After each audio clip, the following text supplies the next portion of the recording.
Hello, hello! Welcome to Spinning a Yarn's Tale, a history, culture, and tradition podcast about fiber arts brought to you by you and I in Chehalis, Washington. My name's Denise. My name's Blair. And this week, what are we talking about? We're talking about Ganseys this week. Oh, Yeah. nice. Kind of related to like England, discussion we had about England, Scotland, but then also including like the Netherlands and maybe a little bit of Norway. Oh, gotcha. Yeah. Well, related to that, what are you working on this week? So I think I changed my knitting every week. I'm knitting, I already forgot the name of the pattern, which is very common. Very common for us.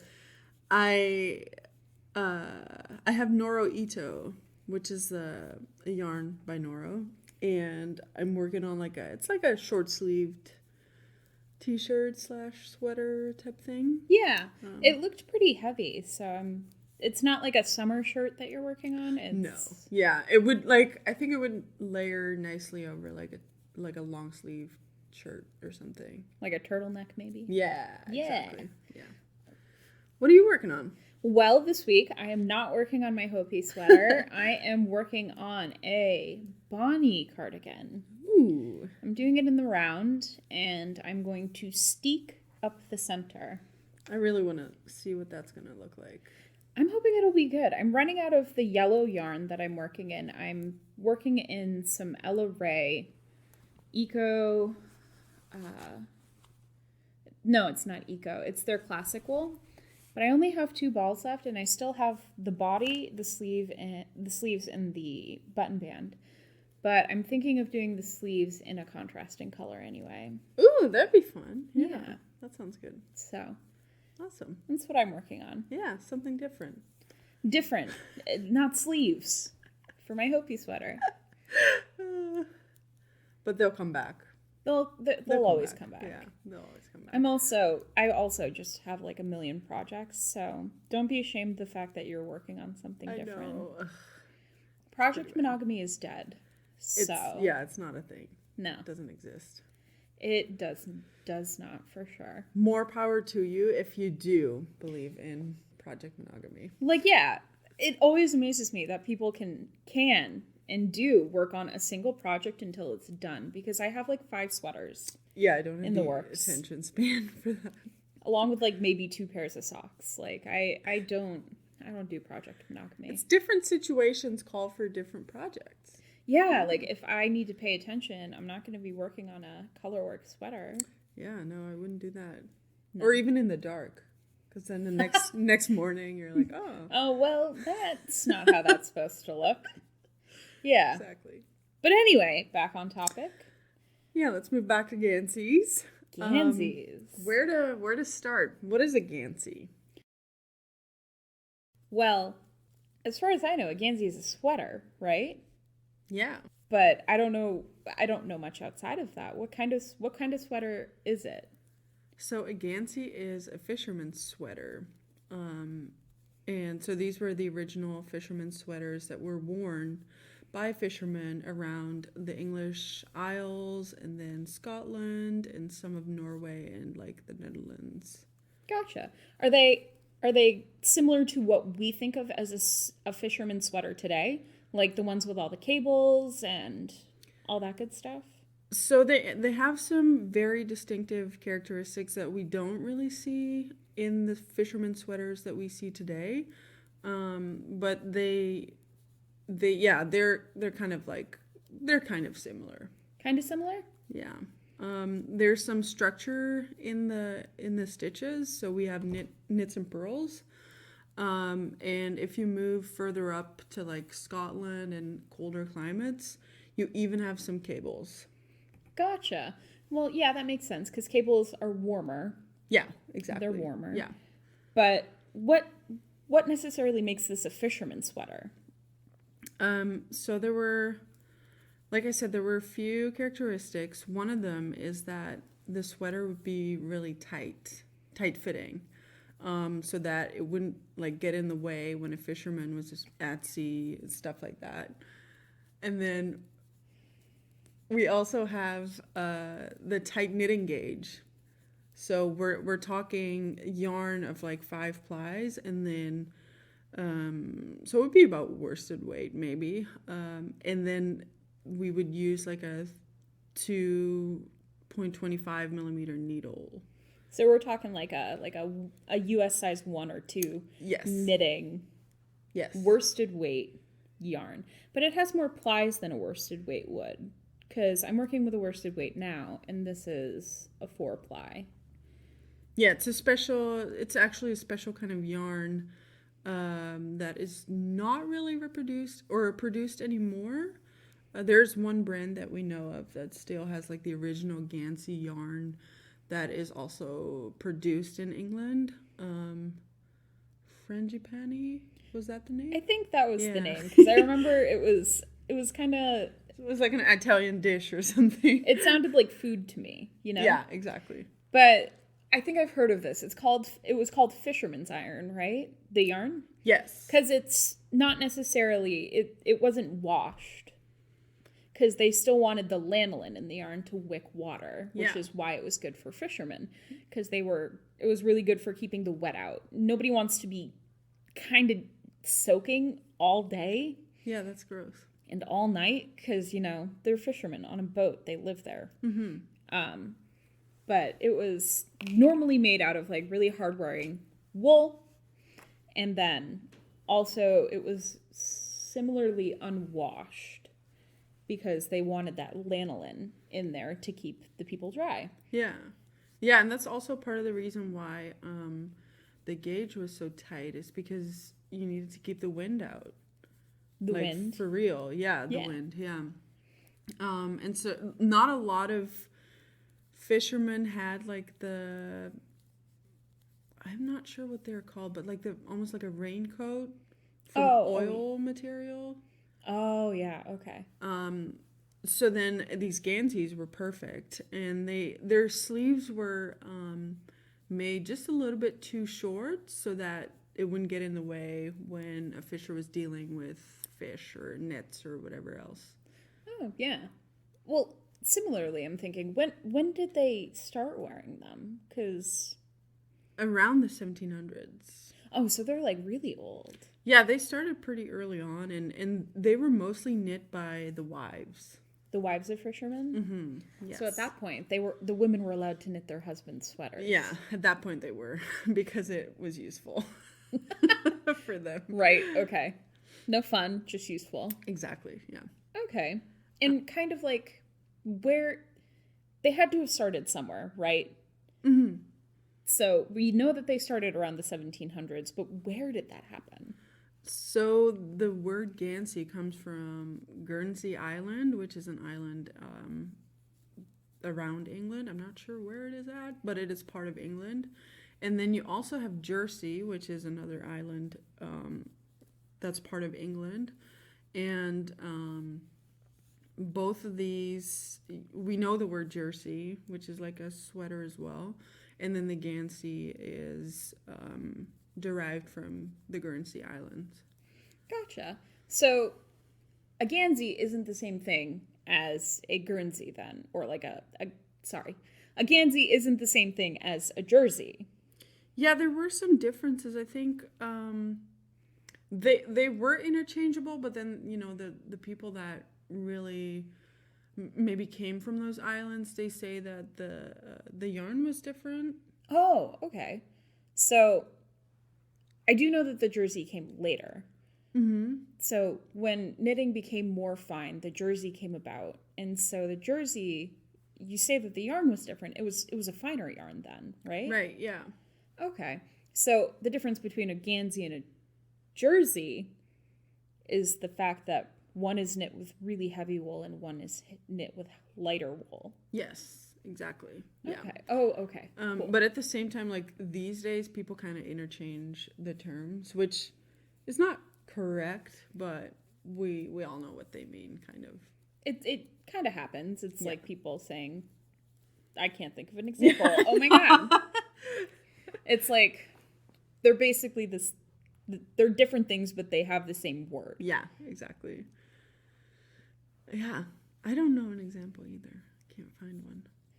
Well, that's okay. But anyway, Tomato, tomato. Exactly. Yeah. But Ganseys were also unique because they were worn as outerwear, and a lot of the knit items around these times, so the 1700s to like the 1900s, knitwear was worn as underwear. Gotcha. That's interesting because I do know that there were some what's it called? Not a Tunic? shawl. Accessories. Yeah. I do know that there were some accessories that were hand knit, Mm-hmm. but this was like the first major piece of clothing that people would wear out as outerwear. Yeah. And practically it was most useful to wear it as outerwear. Well, yeah, it's got all that wonderful water wicking properties. It's a very warm, very dry form of clothing, and you have to think a lot of these fishermen weren't being seen on a day-to-day basis except for the people on their boat. Yeah. So even if it was underwear, air quotes there, it was seen around people that you know really well. Yeah, good point. Yeah. And side note, these sweaters would stink. They would reek because they wouldn't be washed while the fishers were out at sea. And they would get all the oils and the seawater and the salt and whatever else is in the ocean. And the fish smell. Yeah, exactly. So they were known to be stinky, like the original Ganseys were. It's like my brother with his football pads. He didn't wash them because he thought it was bad luck. So they stank. Oh, that's gross. Yeah. He was, yeah. Oh, gosh. He's a treat, that one. I love him. Yeah. Not his socks, though, or what was it? His shin guards? Oh, yeah, no. Didn't wash Don't love those. No. Or his shoulder pads, because American football. Oh, yes, of course. But, That's so, going back to Ganseys. Sorry. Didn't mean to out you. We always go on a tangent. Sorry to out you there, TR, about your smelly football pads. But it was kind of like a smock, right? Yeah, so they used to have smocks, and somebody, Lord knows who, thought they would kind of imitate that in knitting and in with the wool that they had available, and that's why Gansey started out with the structure that they have, the texture, like the knit and the purl stitches alternating, and I mean, later on they would develop into meanings, and you have like the anchor that's somehow, incorporated into the design, or you had like the waves of the ocean, stuff like that. Yeah. But yeah, the knit purl pattern initially was to resemble the embroidery that's on a smock. That's how a smock is sewn together, is with embroidery. Yeah, and I guess I'm a little confused as to what a smock is. So is a smock kind of what we think of as a smock, kind of like an apron, or was it? Yeah, it was. Oh, okay. Yeah. Okay.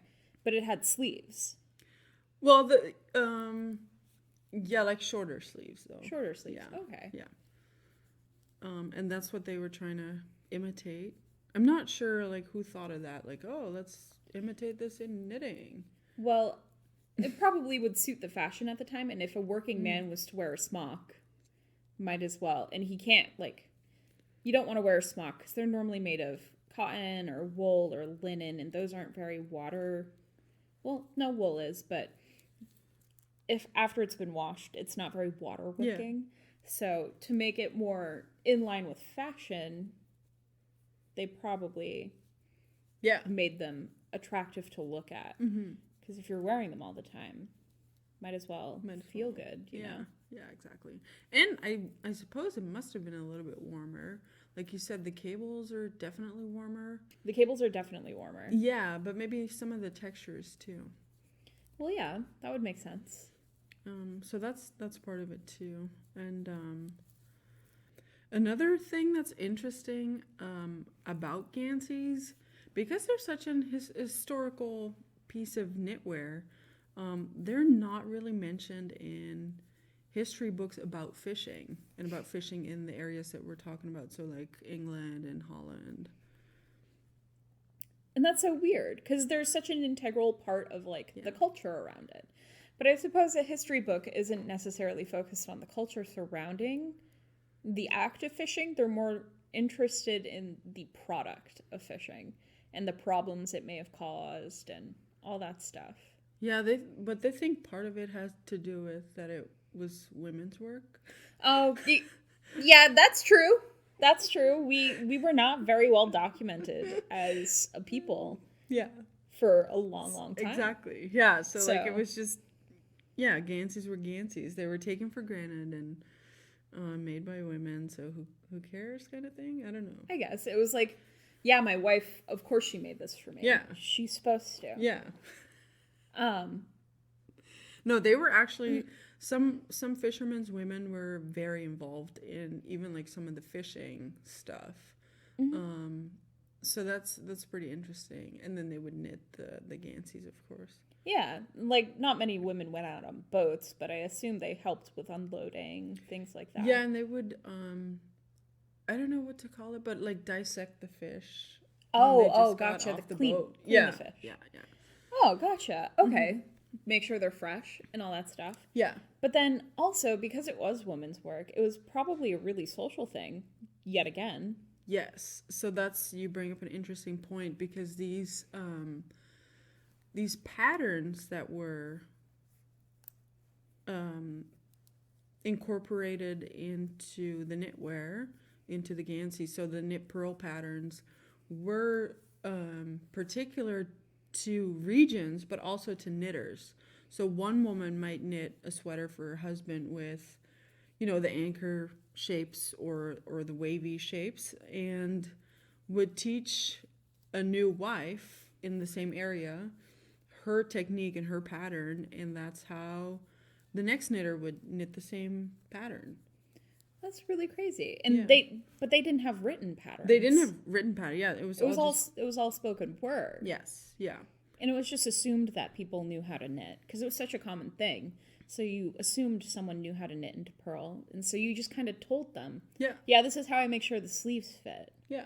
This is how I do this pattern. Mm-hmm. Yeah, exactly. And just even learning how to knit could be done in the community, and they would take whatever techniques the senior knitter would teach them, of course. Yeah, because you got to learn from someone. That makes the locations and how important they were like kind of yes, interesting, because each different region would do different things because the senior knitters were from that region, Yes. So it made, and then that would be passed down, and that's how they became staples known to that region. Mm-hmm. Yeah, so that's actually interesting because I read a book about Dutch fishermen, because I'm Dutch myself, so I was interested in that too. And the patterns that you have over there are named after the fisher cities in Holland. And then in England, the patterns are named after the knitter. That's so strange. Yeah. Like, that's really weird because you have people naming something after a region, like a community of people. Yeah. And then you have England that's like, no, this is my specific pattern. Yes. Yeah. It's me. It puts more emphasis on the individual, and in Holland, I guess it was more of a community thing or something. Gotcha. Which wasn't always super accurate. Like, not everybody from Volendam had the same Gansey. Yeah. But then you had like 5 different sweaters all called the Volendam sweater. Yeah. And then you're like, okay, well, which one's the real one? Yeah, exactly. Yeah. Okay, well, that's really cool. But it also, this really emphasizes that, like, sense of community that came about from knitting. Yeah. And how these towns of fishermen were kind of hubs, even though they were just fishing. People had a really rich cultural and fulfilling life. Yes. Through the fact that they were all learning how to knit sweaters and do different things, and they had to talk to each other instead of like me going on Ravelry and searching for 5 hours. You could talk to someone and be like, well, I really liked your husband's sweater. Yes. hey, teach me how to do that. Now we're talking. Yeah, exactly. And you could make friends. But then it really emphasizes the fact that if a woman could not knit, she was not in that community, you know? Yeah, I wonder if they would, like, teach her, like, I don't know, press for her, like, how do you say, pressure her into, like, learning it. Yeah. I don't know, because a lot of these women felt like maybe it was their duty to make this for their husbands. Yeah. Keep them safe and dry. Nobody wants to come back and have pneumonia. Well, and nobody wants a different wife to make your husband a sweater. Right? Yeah, that's true. But that also leads to the fact that, like, a lot of these fishermen, anyway, were not super great to their wives in return. Yeah, so there's this story in the Dutch book that I read about the Dutch fishermen would always travel up to the Shetland Islands, and the Shetland Islands were kind of like a break point for them, like a point where they could take a break and be off the ship for a little bit. And so they would, these cultures would also influence each other that way. And that's how some of the English wools have come to Holland to be used in fishermen's sweaters as well. But then there's also the funny anecdote of these fun houses on the Shetland Islands with, what should we call them? Sex workers? Prostitutes, yeah. So these Dutch fishers would be away from their homes, be away from their wives, and they would, spend the night with a prostitute in one of those places, one of those houses. And these prostitutes often had these little miniature ceramic dogs, just like these tiny little, what do you call them? Statues? Yeah, They're little if you think of like a nativity scene, they're just like a little porcelain figure. Yeah, like a decorative little dog figure. Mm-hmm. And they would have those in the window, and I think if the dog was turned one way, it would mean that the woman was occupied or something. Gotcha. And these men, these Dutch husbands, these fishermen, they would bring back these little dogs as little trinkets for their wives, as little souvenirs from the Shetland Islands. Little did the wives know what it actually meant. Yeah. They were getting a little gift from, like a little souvenir from their wild night rather than a heartfelt, I thought of you when I saw this little porcelain dog, sweetheart. Yes. Which is... Yeah. It's, I don't know. It's kind of morbid. It is. But yeah, that was part of the culture too. The husbands were away from the wives, and what do? You're surrounded by fishermen. Yeah. There's no excuses, but yeah, that's what I imagine it to be. Like, that was their excuse. Yeah, exactly. Meanwhile, the wives were at home knitting their sweaters. And repairing their sleeves and all that stuff. Yeah. Because the construction of these sweaters is actually kind of interesting. Yeah. It's not super different than how we construct a sweater these days, right? Mm-hmm. They're kind of knit from the top down, right? And you leave your armholes and then you knit to the bottom. And they have a classic increased yoke, like not necessarily a raglan, sometimes a raglan, but more of a circular yoke, similar to what are they called? A Fair Isle sweater, kind of like those rounded yokes where they do all the color work, because that's how you would get your pattern in for the stitch patterns or the cables, etc. And they would finish the sweater, and then they would knit the sleeves and attach those either as a picked up sleeve or as a sewn in sleeve, because then you could easily unattach the sleeve and then reknit it. Because these sweaters, the places where they got worn the most was the elbows, because they're doing a lot of work, a lot of lifting, a lot of rubbing and all that stuff on the elbows. Mm-hmm.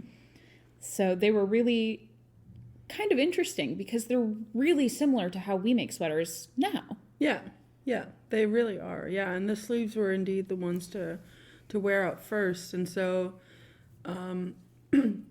some of the Ganseys that we still find today or that have been preserved somehow, you can see that the body is like a dark blue, and then the sleeves are like a lighter blue because they were taken out and reknit with a different dye lot or even a different wool sometimes, just the things that people could get their hands on. So that's really interesting too.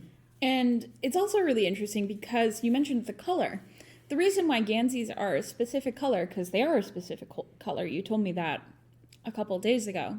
They're normally blue, navy blue or a cream color, sometimes a gray. And that's because for a while, they were also part of the military uniform for sailors. Yes. So they had to fit into a military uniform, color-wise. Yeah. So a lot of these sailors had their Ganseys all knit up, but they had to be specific colors, which was really cool. Yeah, and the blue was actually often dyed with indigo, which was an available dye, of course, in those older days. Really? Yeah. Because indigo is, well, yeah, the Silk Road. Yeah. Yeah. They were used, I don't know from what time on, but at least from like the 1840s. Something like that. Yeah. And then there is also dyer's indigo, which is not true indigo. Right, it might have been that. Yeah. It might have been that, yeah. Because you get that from a specific plant I can't remember the name of. Yeah. And it's basically a weed, and you can just pick a bunch of it, and it either dyes your stuff pink or it dyes it blue. Depending. So some people have pink Ganseys. Maybe. Who knows? Maybe a wife messed up and dyed her husband's Gansey pink. Ooh. Oops. Sorry. There's even a story that some women would dye, I'm not sure if they were Ganseys, but like fishermen's clothes, they would dye with madder root because it's an old wives' tale. I'm not sure if it's true, but they believe that madder root helped against rheumatoid arthritis, which is a big thing for fishers too. Yeah, I guess, because your joints are always cold and you're using them all the time. You're wearing out your body a little bit. Yeah, well, that would make sense. If their underclothes were bright red and then their sweaters were navy blue. Yeah. Yeah. Yeah, so that's a pretty cool fun fact, I thought. Yeah. And it also goes to show that a lot of this was still being dyed naturally. Though around the 1800s, there was the arrival of chemical dyes. Mm-hmm. Not a lot of them were great for clothing. Yeah. Like the metallic dyes. Yeah. They could cut you. Yeah. It was not good. You don't want that. No. Yeah. Not fun. Yeah. I wonder how color fast the natural dyes were for Ganseys, though, because they got wet so often. And they were also out in the salt. Salt water in the air and the sun naturally removes color. Yeah. As someone who once had fantastically dyed hair, and I went to the ocean once, and all of my color disappeared. Yeah. So. Tragic.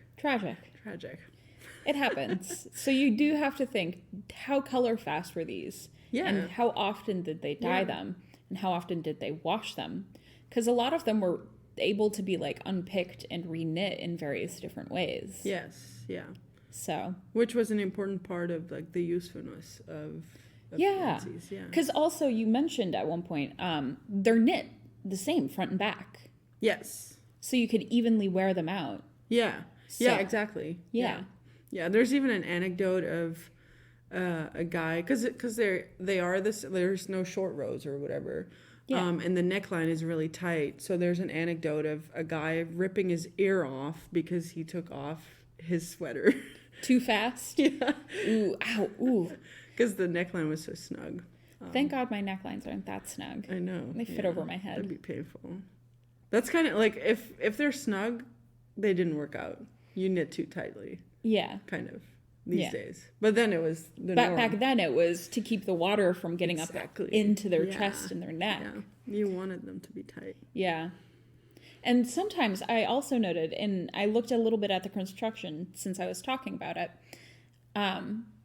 sometimes they had buttons on the collar. Yeah. Because they were so tight around the neck Yeah. that people couldn't get them over their head, so they had to unbutton their collar, and it was normally on the shoulder.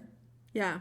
They would unbutton like 1 or 2 buttons, and then pull it over their head, and it was just, Ganseys are cool. Yeah. Yeah, they have cool, like, they find a way to be useful.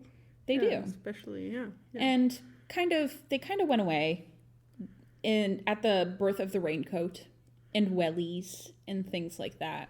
Well, and machine knitting. Once again, every episode we say this, but around the 1960s, things died down because wives didn't want to knit their husbands' Ganseys anymore. Because one, they were finally being recognized as people, and so they could do other things. They wanted to go to get jobs and do real things. Real things. Well, not that knitting isn't real, but at that time it was considered a very much like a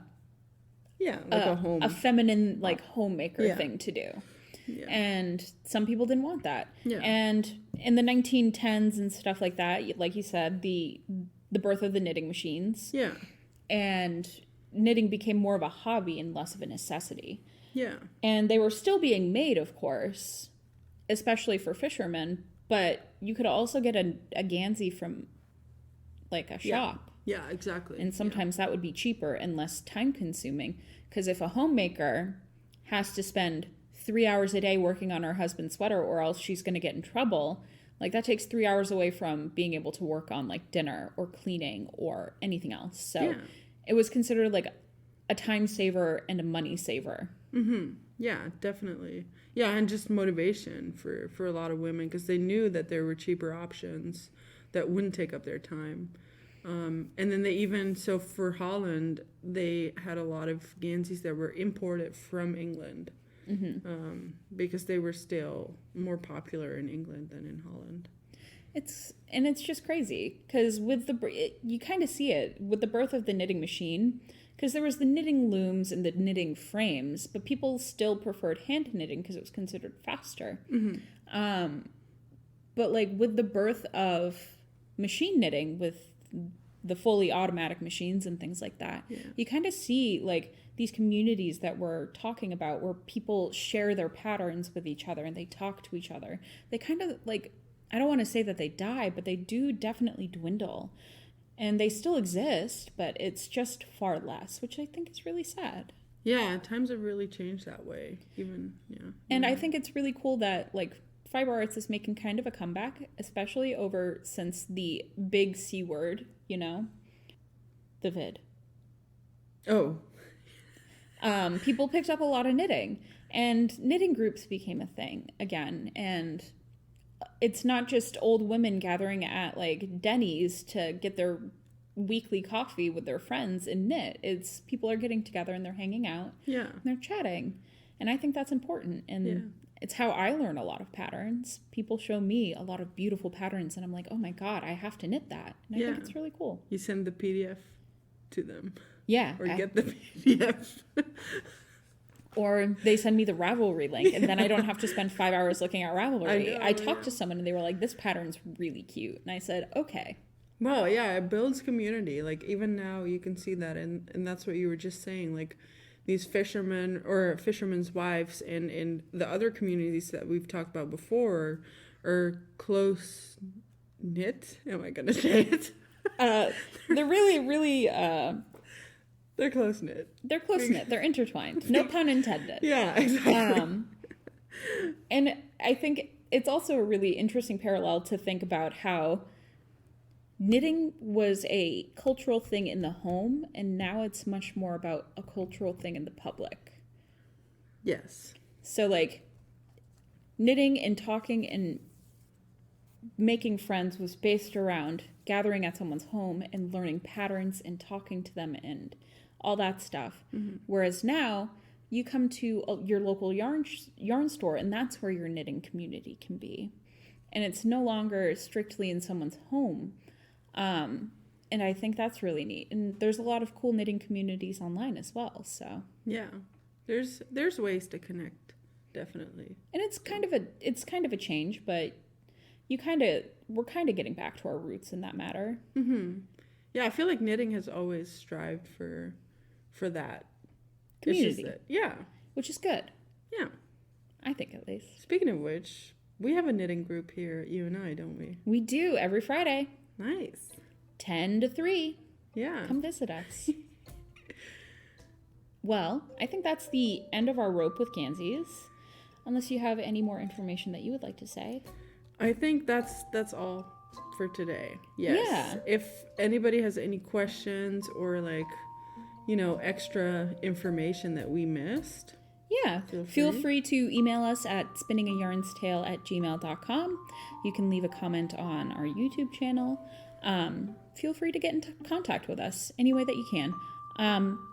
Again, this has been Spinning a Yarn's Tale from You and I Yarns in Chehalis, Washington. I'm Blair. I'm Denise. And we hope to see you next time. See ya. See ya.